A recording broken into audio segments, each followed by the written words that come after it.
मनोज जरांगे पुन्हा एकदा मुंबईमध्ये आंदोलन करण्याच्या तयारीत असल्याचं दिसतं। 29 ऑगस्टच्या आंदोलनासाठी आझाद मैदान पोलिसांकडे अर्ज करण्यात आला आहे। 29 ऑगस्टला जरांगे अंतरवालीमध्ये की मुंबईमध्ये आंदोलन करणार हे अद्याप अस्पष्ट आहे।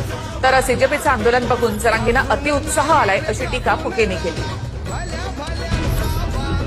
मनोज जरांगे पाटील हे 29 ऑगस्टला अंतरवाली सराटीत आंदोलन करणार की मुंबईत हे अद्याप स्पष्ट झालेलं नाही। जरांगेंनी मुंबईतही आंदोलन करण्याची तयारी केल्याचं दिसतंय, कारण 29 ऑगस्टच्या आंदोलनासाठी जरांगेंनी आझाद मैदान पोलिसांकडे अर्ज केला।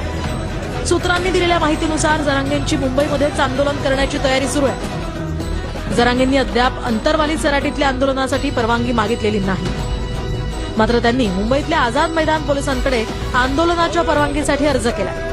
अर्जात जरांगे पाटलांचे सहकारी गंगाधर काळकुटे, पांडुरंग तारक यांचं नाव आहे। त्यामुळे 29 ऑगस्टचं आंदोलन जरांगे पाटील अंतरवाली सराटीत करणार की मुंबईत याचा सस्पेन्स आता निर्माण झालाय।